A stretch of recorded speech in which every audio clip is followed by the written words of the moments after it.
All right. So let us continue to discuss what we left last time. We talked about seven, uh, what do you call it? Seven factors of enlightenment, and we talk about mindfulness. That's what we learn. And last time we talked about the. Let me share with you the screen. Vigor, four types of vigors, and today we talk about deep joy and happiness. Uh, okay, so yes, everyone has different definition about happiness. What do you think? What is meant by happiness in your views? I think so. Happiness is just like an emotion that arises, like when something good happens. Mm.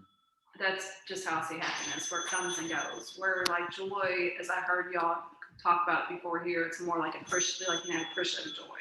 So not only are you having, it comes more from within, and not only is it for yourself, but for others. So if something great happens to somebody that you know, then you can have joy for their what they're receiving. Yeah. Okay. Sorry. Since we have two Williams, so we talk Dr. William and William. So please, you don't be confused. So William, so what your views about happiness then? Yeah, I think we could take different definitions of it, but generally, I think if I was discussing with just the average person, happiness would be when the conditions that are present are agreeable. So I'm happy if things are going well. If I'm not having an argument with the people, I'm not having arguments with the people close to me. My work is good. It's not stressful. I have enough money. Like so, an absence of stress, the presence of ease, of flowing, and favorable circumstances. Like I'm acquiring the things that I want to acquire. I'm not meeting with obstructions, and then there's happiness. Yeah. Yeah. Dr. William, what do you think? In your class, how could you explain to the student Well, their happiness then? I think that a lot of what William said is very much what I think as well. I would add to it that to me, a part of happiness, what makes me happy, is feeling productive, like I am doing something that helps the world around me or helps the people around me or in some way makes their lives better. Okay. Yes, for the poor people, right? If they lack of basic necessary like food, drink, shelter, right? When they have enough food, they're so happy.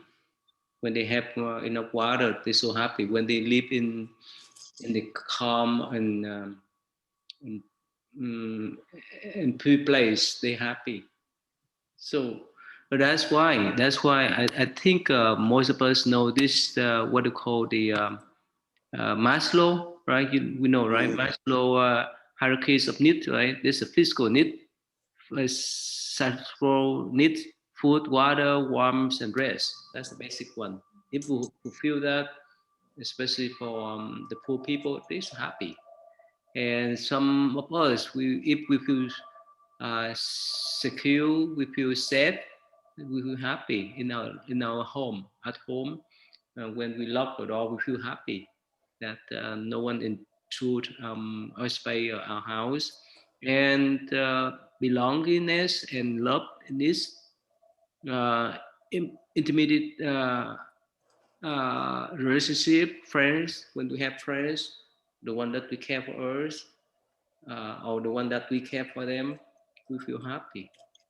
But sometimes it's not enough. So sometimes we need some kind of esteem, need like fetish, feeling of accomplishment, like Dr. William just say, right? We do something, we feel that, oh, we accomplished, we're happy with that. And the last one is self-actualization, achieve the one full potential and do the creative activities. So yeah, he's so smart. He laid out this type of hierarchies of this. So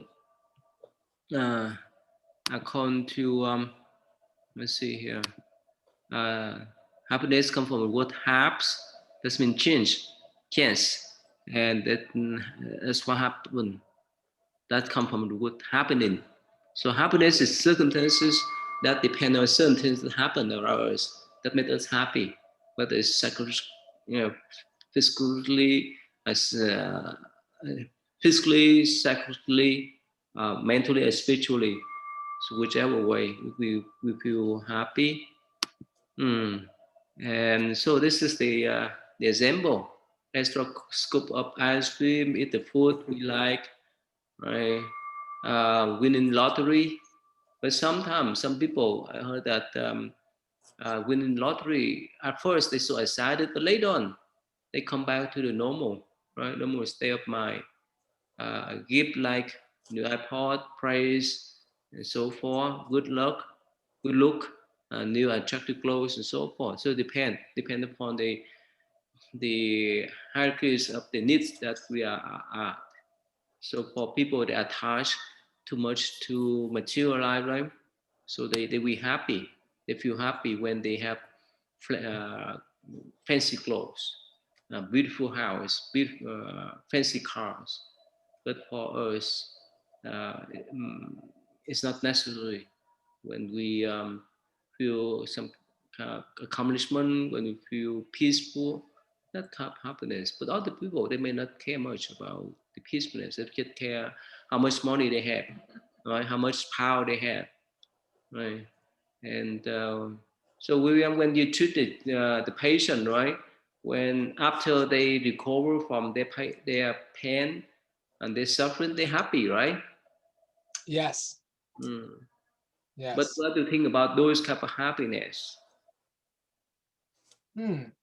Yeah, and in a sense, it can be like the happiness is the shadow of the suffering. If they hadn't been suffering so bad, they wouldn't be happy when they get better. But then because the happiness is coming from the absence of the pain, and it's because they're still close to remembering, they're still close to the experience of the pain, the happiness won't last forever because eventually they'll take it for granted. Um, I when I was a little kid, for some reason, I would burn myself all of the time. Like that's what it felt like. I would just burn myself. And one time, my stepfather had burnt some trash in a barrel in our backyard, a metal barrel, and I knew he had burnt trash, but it was done burning. There was no more smoke, and I wanted to look into the barrel. So I put my fingers on the edge to look in, and I burnt myself. And I remembered having this thought that, like, wow, being being burnt feels so bad. I should remember at times when I'm not burnt how nice that is. Mm.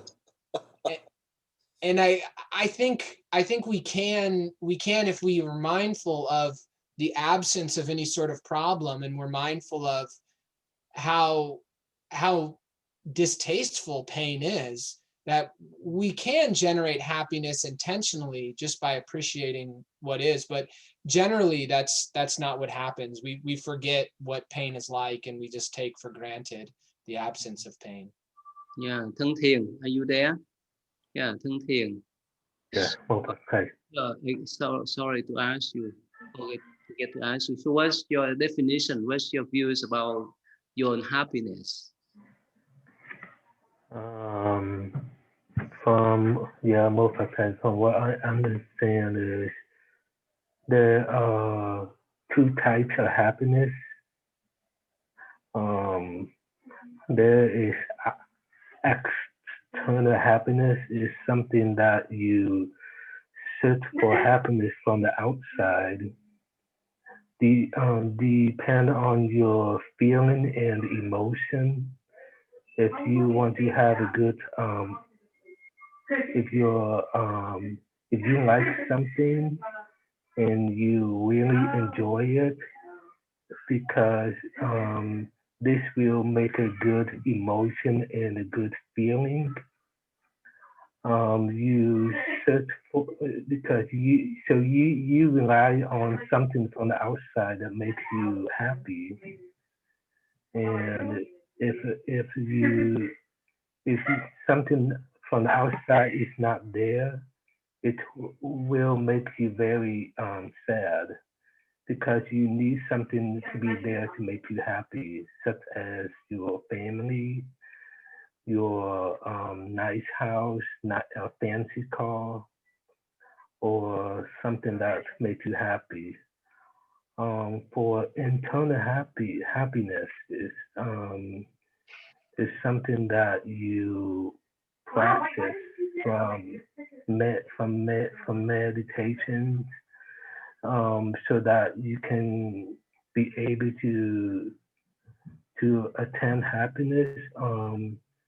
If you don't if you focus on helping others to be happy, then you will find the happiness for yourself as well. So there is a true happiness is not when you help other people and you don't think about yourself, and you keep doing it very often. This is a true happiness. Okay, thank That's you. how the multi. Vivian, are you there, Vivian?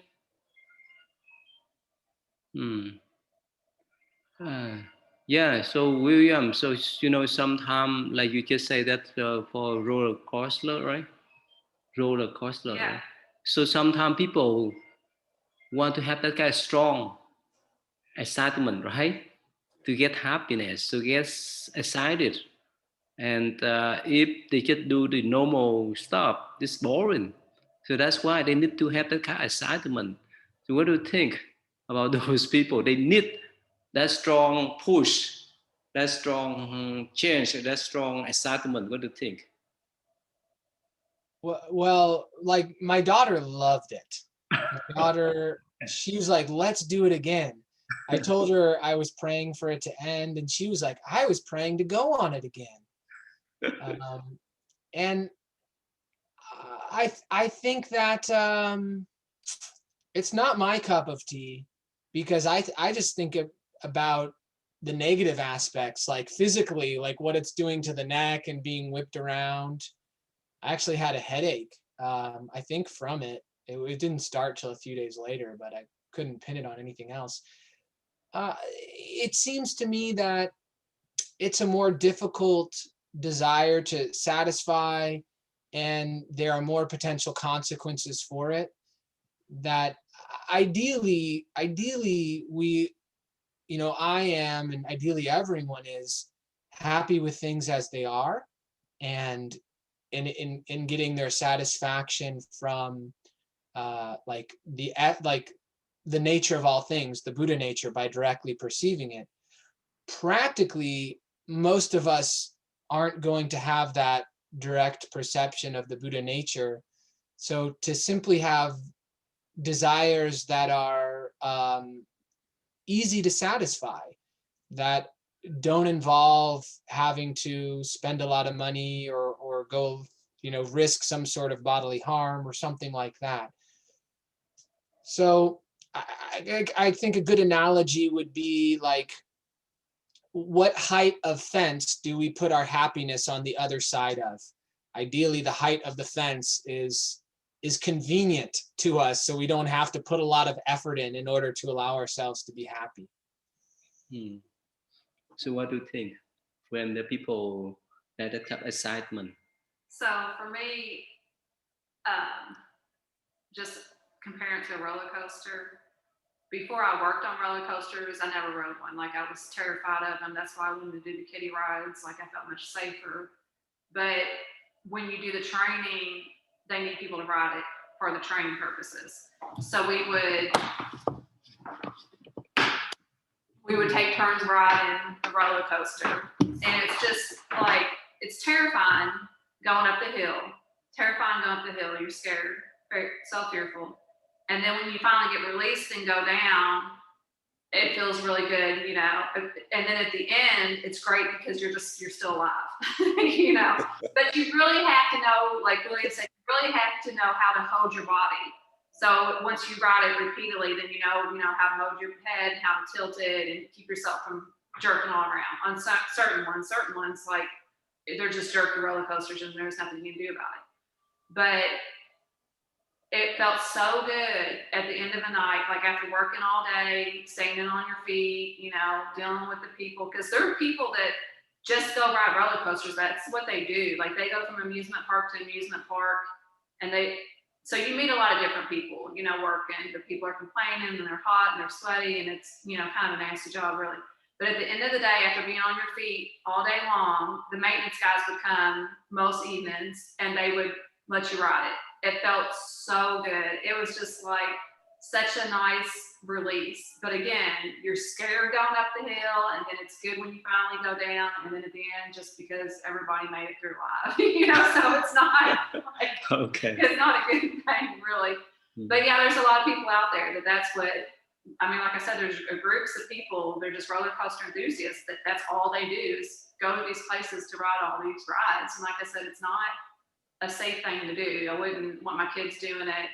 My son, though, he wants to go this summer because he can see Kentucky Kingdom, or Six Flags Kentucky Kingdom now, I'm guessing, from the highway. So I think I'd be okay, like, with them riding kiddie rides, but when they get older, then I'm gonna just have to be like, you know, it's just not a safe thing to do. It's not, you know, not a good thing.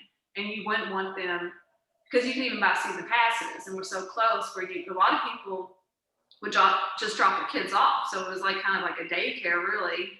At night it would get pretty bad because you had a bunch of teenagers running around. But that's just teaching them to always get that, you know, get that great rush. So it's not good. It's not good. You want to stay in the middle. You don't want to be in fear for your life, and you don't want to be relieved that you're still alive at the end. You want to just stay consistent in the middle. Yeah, Dr. William, want to say something? I'm not much of a fan of wild rides or roller coasters. It never was. My kids all were. For me, that kind of dramatic pleasure makes me focus on my emotions more than on the things around me. And I get my true happiness when I can be alert and paying attention to the things around me rather than swept away by extreme emotions. Yeah, some people like that kind of extreme emotion, right? Yeah, they not only go to the roller coaster, but somehow, like sometimes they like to go out hunting, right? So when they shoot down any animals, they should feel happy. My old boss, he was a hunter. They got property in Gordon, and they feed the deer. So they got like salt spots for the deer to eat so that they can like shoot them. Yeah. But they feed them well so that when they do, you know, so they're we're well fed. But he told me just the rush that he got, because he took his son's like, I don't know, maybe 15 now. So, you know, maybe at the early teenage years when he first started, I mean, even maybe before that, he would take them hunting, but they would go hunting, you know, all the time. And then he showed me a picture one day of after they went hunting, and his son had killed this deer, and just like, he just started talking about just the rush and how great and powerful it felt. And I'm thinking, you hunted down a poor innocent deer. Like, how does that give you any kind of great? But I mean, it does. I mean, I don't know why taking a life of anything would, but it really, for some reason, it gives them, they feel so powerful I mean, I could just see it in him, like when he was talking about it, just like the rush he got, just even telling me about it. I just was blown away. And even when I worked there, they went on a hunting trip. Like, I think it was in Michigan or somewhere, but a bunch of the different companies, so it was a supplier paid for it, but of course we had spent hundreds and hundreds of thousands of dollars that year with the supplier, but they would fund, they funded this hunting trip where I think it was deer, but it was like some particular breed of deer you could kill, and they were like massive deers that it was going to be so many pounds, and it was going to be so old, and I mean so many bucks or whatever. But it was like $10,000 or $15,000 if you paid for it out of your pocket to do it. But they got, I think it was about half a dozen different not families, but men from different companies that went out together, and they had this great hunting excursion. And then they would had a place where they would pack the meat for you so you could take it home. But they don't see anything wrong in it, because to them, it's like back in the day, like you're providing for your family. And even them, like putting the plots up and stuff, it was healthy food for their family. And the deer meat's supposed to be, you know, one of the best lean meats. But they'd kill them and hang them and pack the meat all themselves. And they were very, very proud of this, you know, that they're providing and not only doing this, but showing their male sons to do this also. Yeah. It's it's a common thing. A lot of. Yeah, I know. Yes, that's yeah. So they have that type of sport, right? So that they can have the sort of excitement when you shoot out some animals. Because for us as Buddhists, this bad karma for them. And actually in Corden, Amonas, you been up there? I haven't been up there. We put the sign, no hunting. So in evening, Dr. William, you seen them, right, when you were up there, right? Yes, I did. In the evening and in the morning, yeah, they come out freely. We're happy to see them. William, did you see them when you were up there?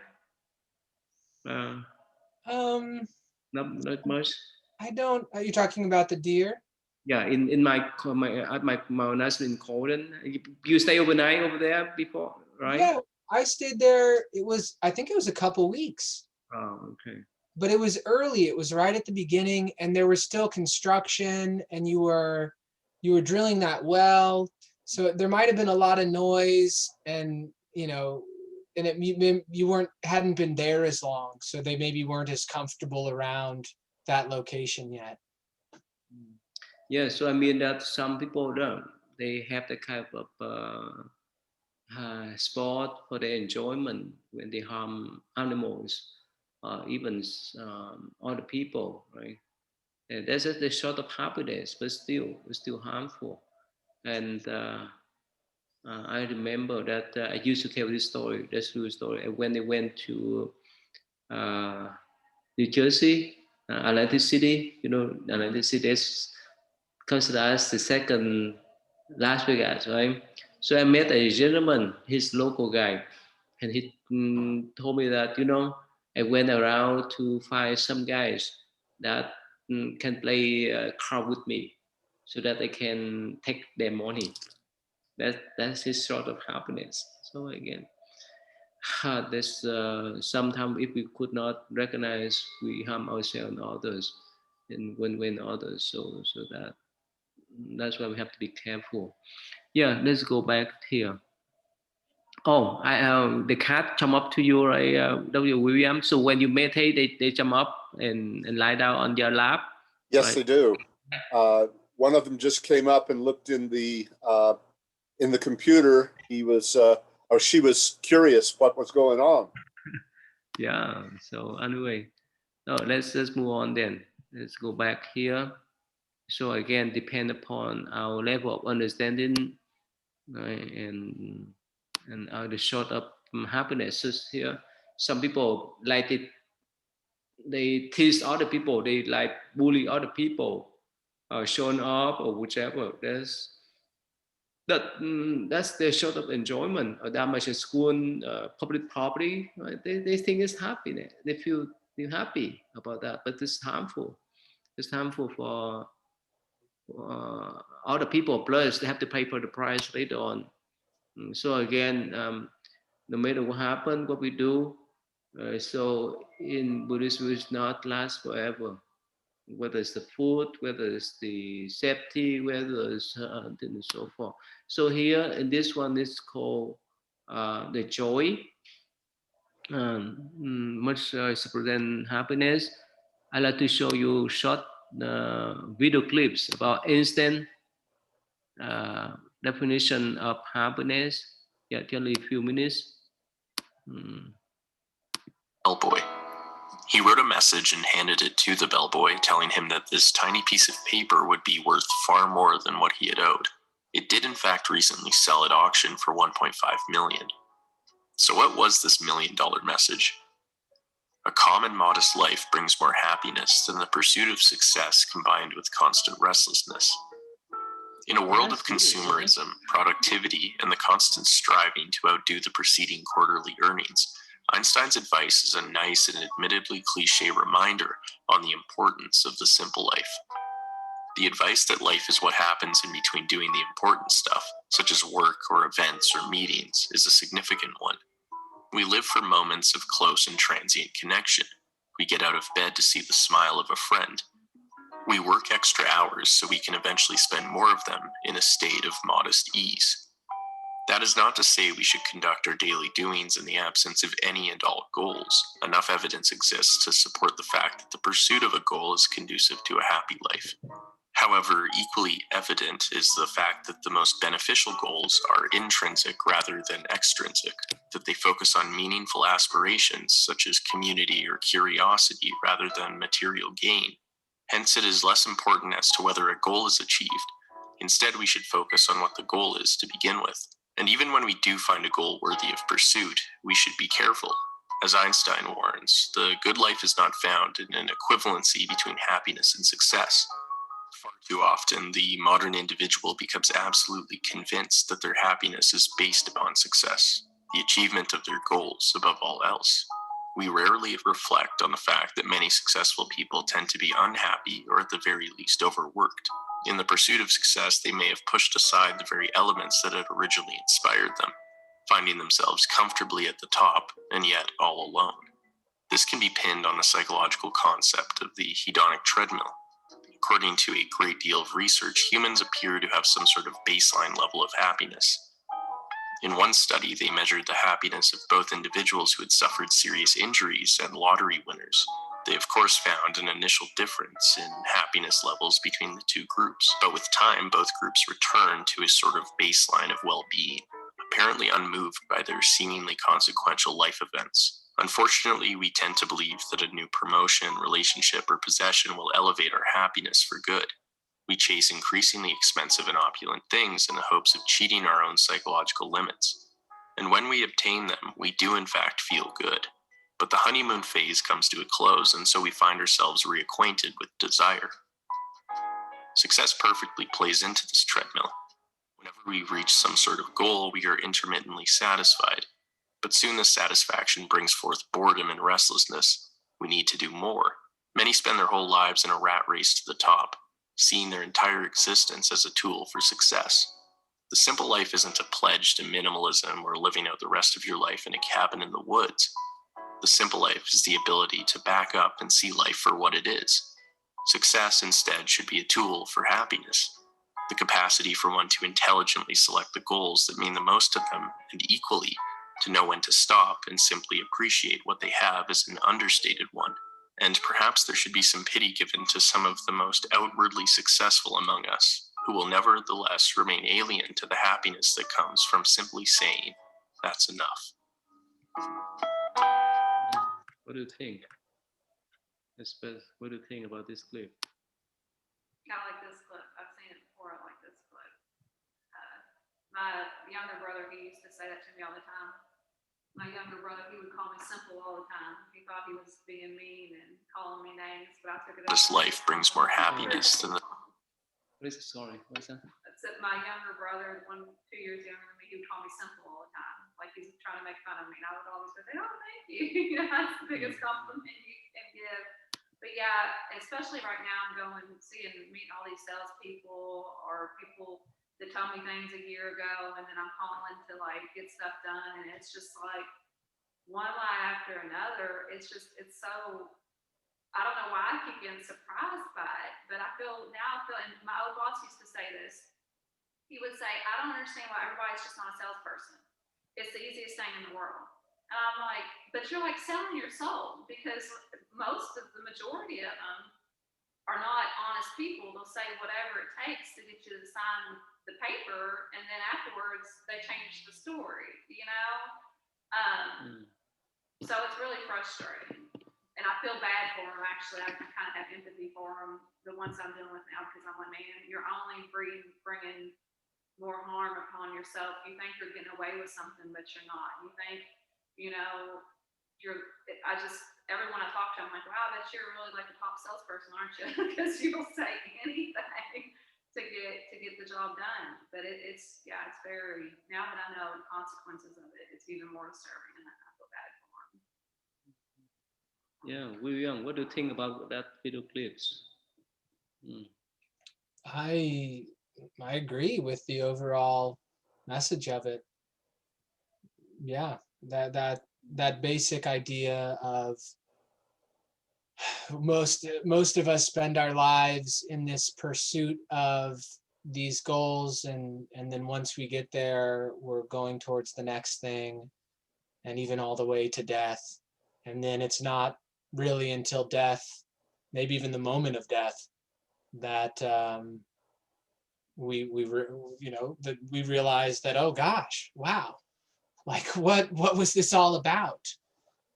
So that's when I have the opportunity, when a patient gives me the opportunity to talk to them about meditation, I like to share that idea of that. It seems like the default position of our mind is this thought that things could be better.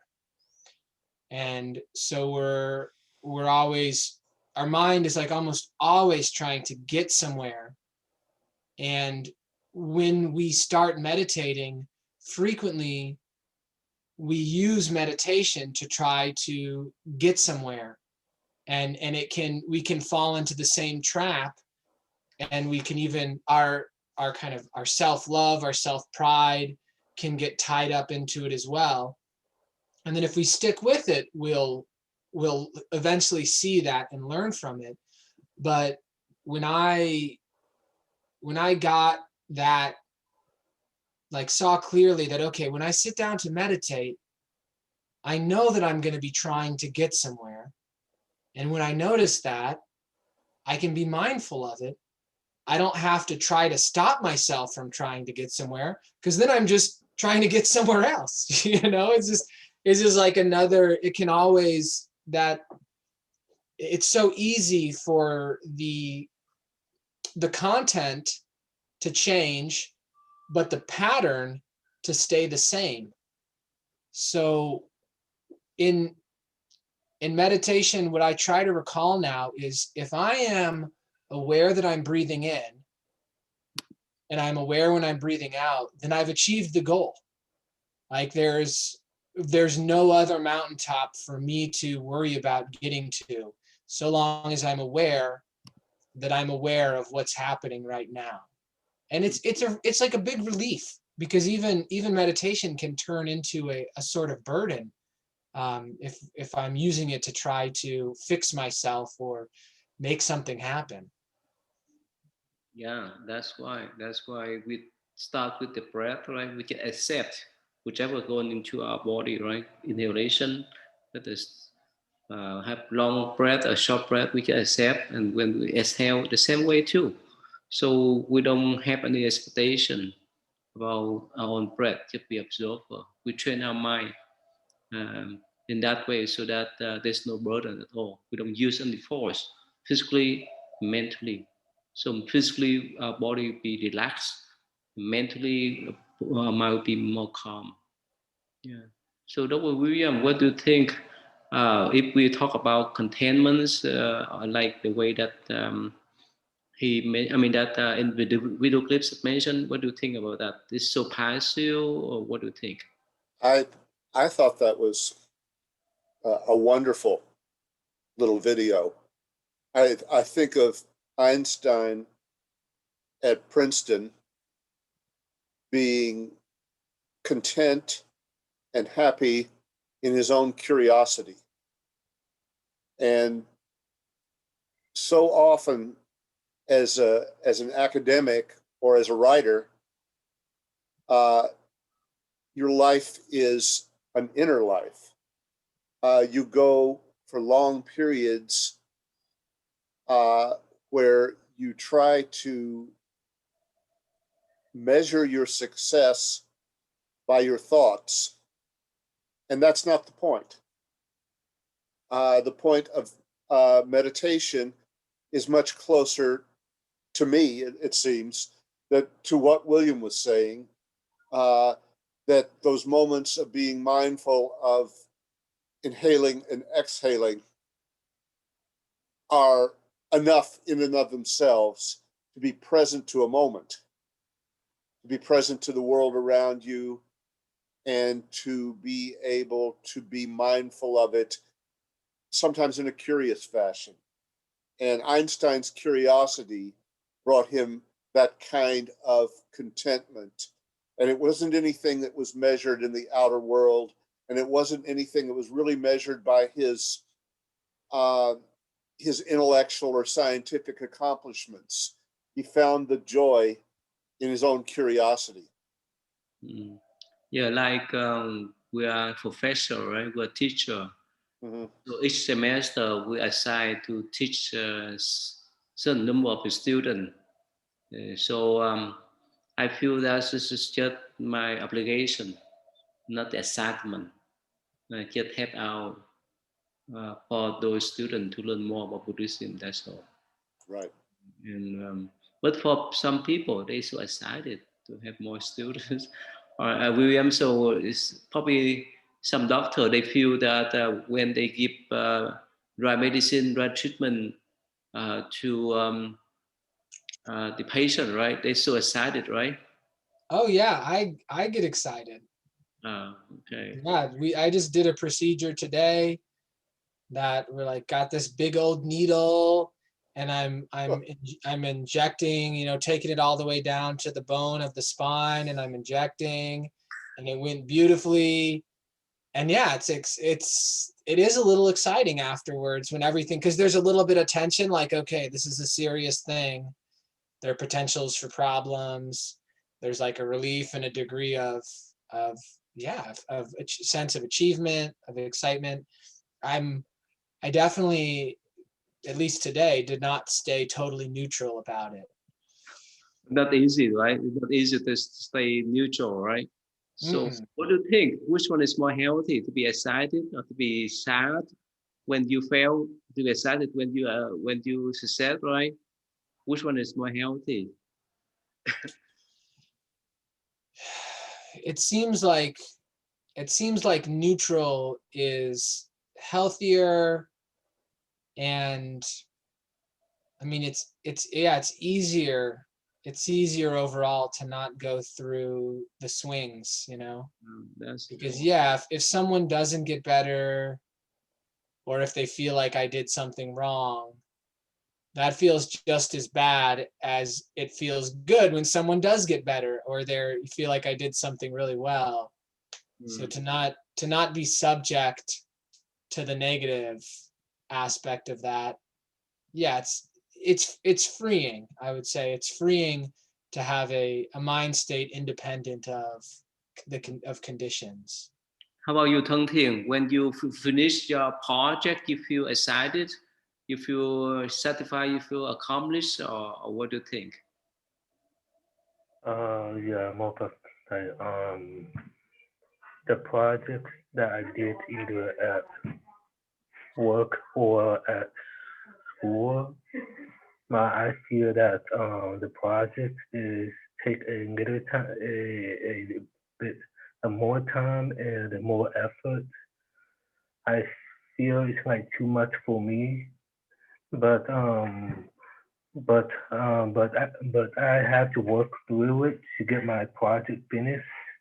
But and then at the end, so when my project is finished, I feel good that it was finished and that and then I can move on to the next one. Yeah, Vivian, are yeah, you there? that's Vivian, thank you, Thân Thiện. How are you? I'm here. Oh, okay. So you work on the farm over there, or you go to back to school? I am unemployed. I am doing nothing. What's that? I'm unemployed and I'm doing nothing. Oh, really? So again, we talk about happiness. What's your definition of happiness? What's your view in your own life?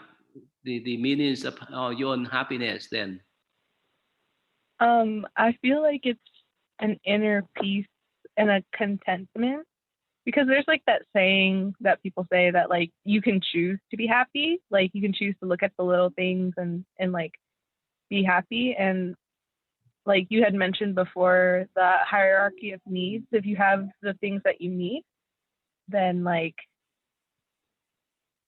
hopefully you can be content. Okay. But like the video said that like that the hierarchy, like the video, the treadmill that they were talking about is almost like doesn't even talk about the triangle at all. You know what I mean? Like the basic needs. It's talking about something like if you're on a treadmill for material good or successes and stuff, like none of that has anything to do with the Maslow hierarchy of needs. Mhm. How about you? Mm. So for me,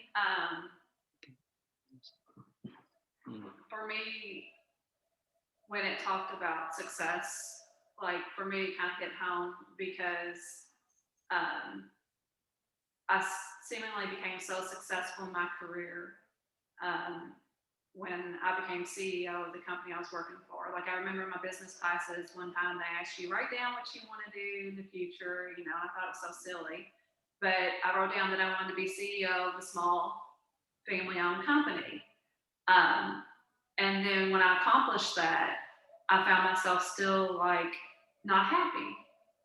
I couldn't figure it out. I mean, I was still had a lot of anxiety, a lot of fear, overwhelmed feeling. It just didn't make any sense to me because I had achieved what I wanted.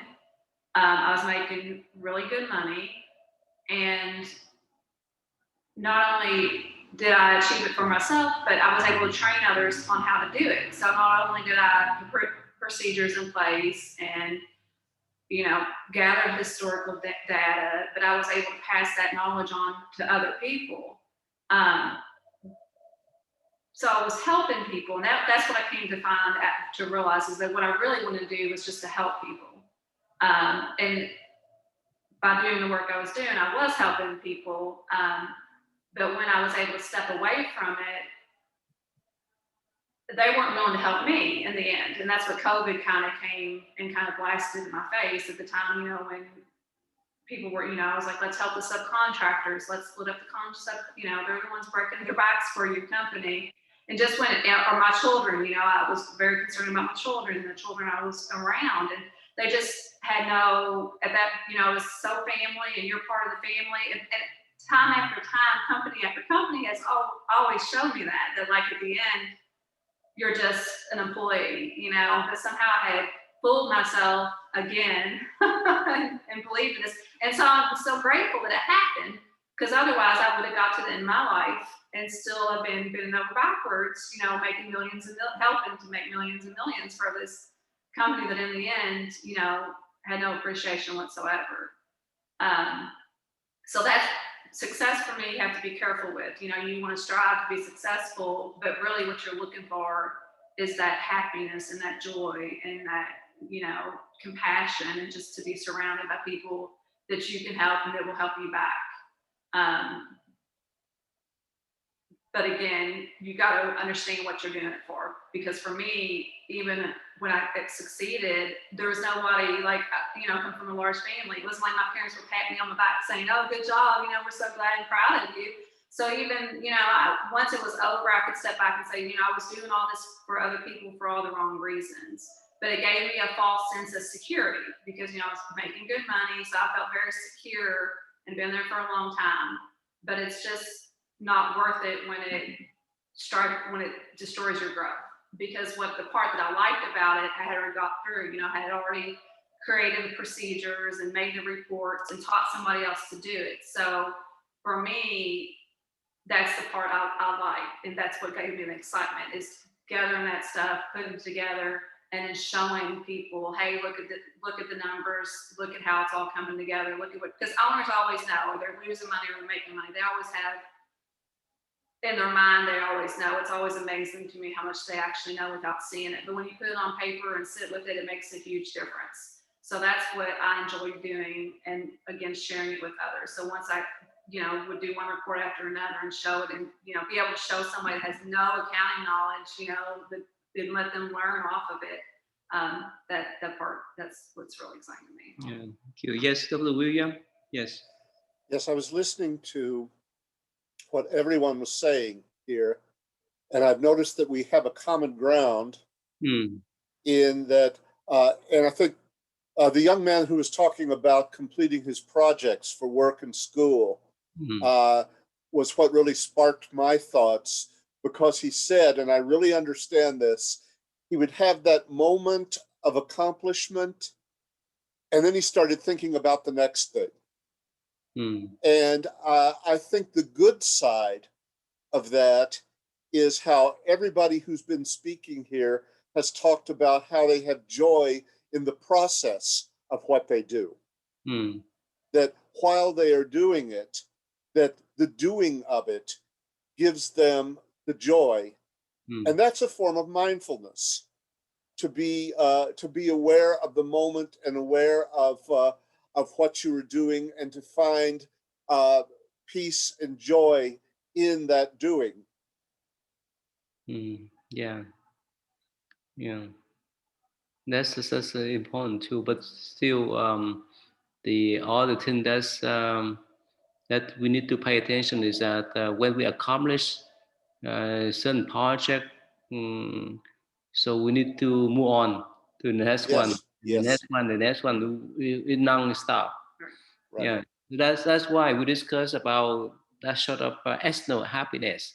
So, bring back to his sentence here. Just let me share one more times here. Let's see here. Yeah, a calm and modest life brings more happiness than pursuit of success combined with a constant restlessness. And also, I'd like to share with you this one here. This is what they call the 7 attitude of the secular mindfulness practice. They have beginner mind, non-judgmental thought, patient with the understanding, acceptance, non-striving, let go, trust. So these are the Buddhist approach, non-striving. It doesn't mean that we don't do anything. No, we just accept things. That's the way we are, and that's what acceptance and relate to non-striving. That means in all it means just no craving. That's what about. Yeah, and so with this kind of attitude, it's easy for us to be mindful of things. Otherwise, it's not easy. If we judge even our own breath, if we don't let go our own thought, and if we, like William just mentioned, right? We sit there. We want to achieve to some level of meditative state of mind. If we have that kind of wanting, that kind of craving, it will block our wisdom. That's what it's about. Did it surprise you, non-striving? Yes, that's surprising. Just because, but I'm looking at it, you explain it makes more sense. But when you first see non-striving, you're thinking you complete the project and you're done, and you don't strive to do the next one. Just go with the flow. That's the point. Doesn't mean that you give up everything. That doesn't mean that you don't do anything. You just go with the flow, depending upon situation. And is that make sense, William? What do you think? Yes, But, I think it does make sense. I find myself like regularly falling back into you know, all of those things. They're the opposite of them, where the striving part too, like throughout the day, going to like being in a state where I'm getting things done rather than where I'm present with the task that I'm doing and like doing it for the sake of doing the task. It seems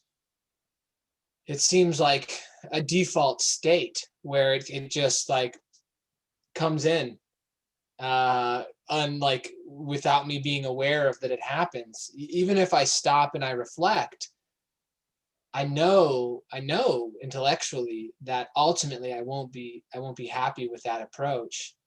But there's something I don't know, maybe kind of subconsciously or unconsciously, or that it seems like just the default thing, like, oh, okay, yeah, like, all right, I gotta, once I pay off these medical school loans, you know, I gotta do these other things to make more money, and then pay off these medical school loans, and then once I'm free of that, it's like, oh, it's gonna be so nice.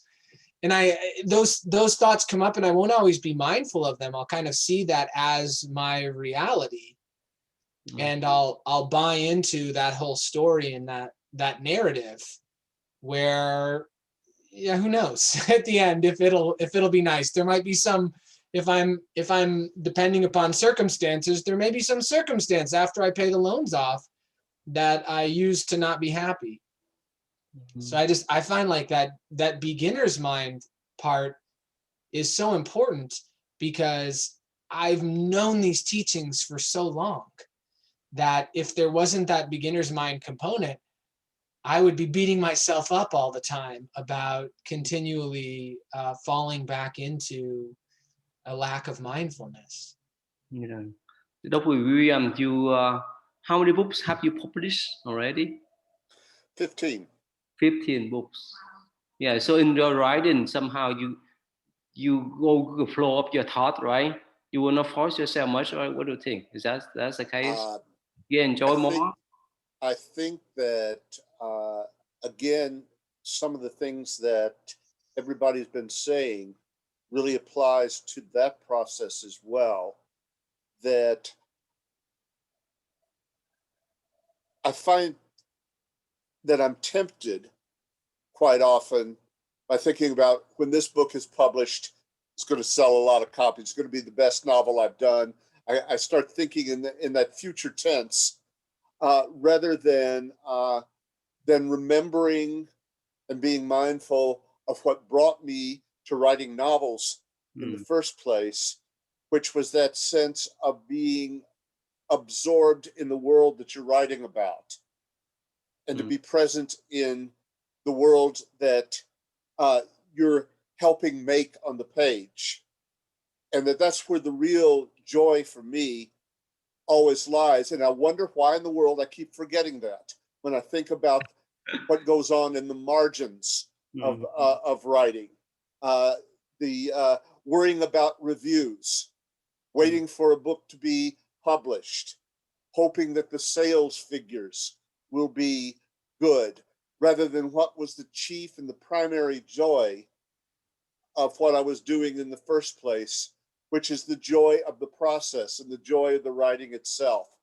And so I agree with William. I'm sidetracked. I'm sidetracked continually, and it's hard to bring yourself back to that.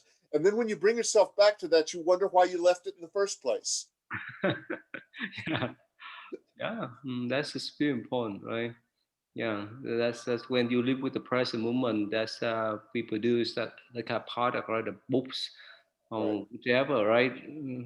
So when you do give the patient treatment, if you pay attention on that, you live with that present moment. It's more joy, right? Yes. And then after that, oh, I proud of myself. I get that kind of good treatment and so forth. And what happened if we have bad day? So that's why our minds going back and forth between excitement, right, and the sadness, depression. You can say that. So that's why it's more healthy to stay in the middle. And it starts with our breath. It starts with our meditation. It calm our mind. It helps us to remain calm, to remain in balance, to stabilize our mind. So when we are in a stable position, whichever thing happen, we just go with the flow. That's what's not striving about.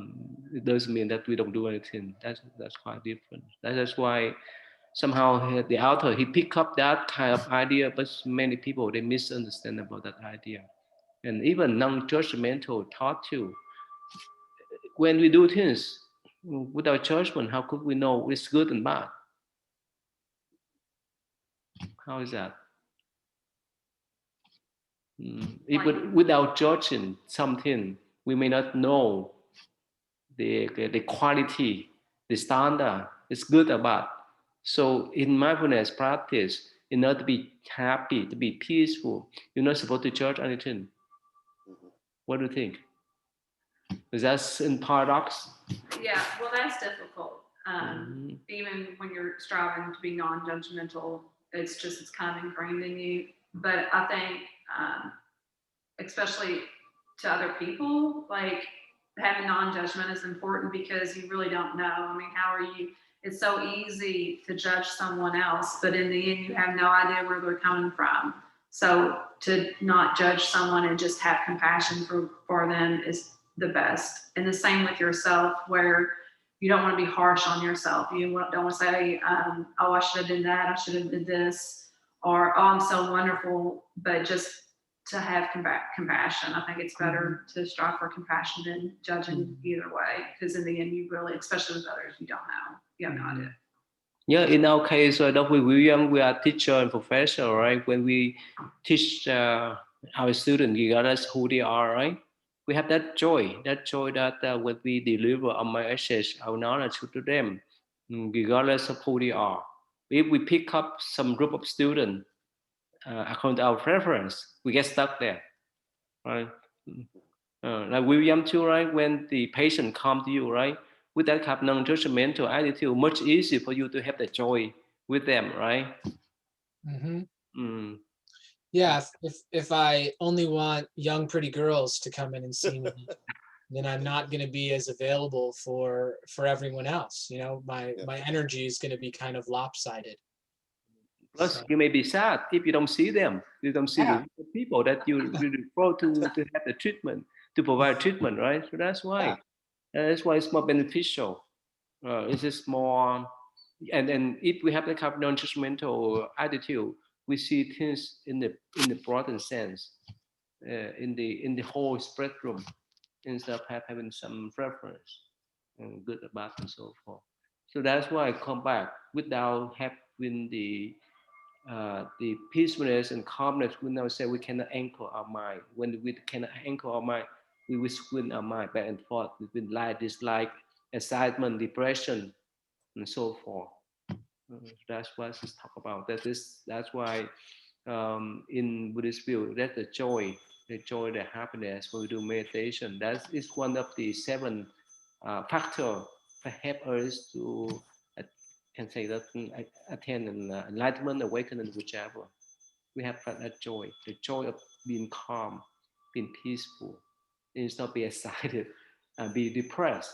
The 2 sides of the course. All right, so thank you. Time is up. Thank you. So we will cover the next item next week. Okay. Okay. Yes, thank you. Thank you, everyone. Thank you, Dr. William. I see you there. Thank you. So William, stay back, William. Yes.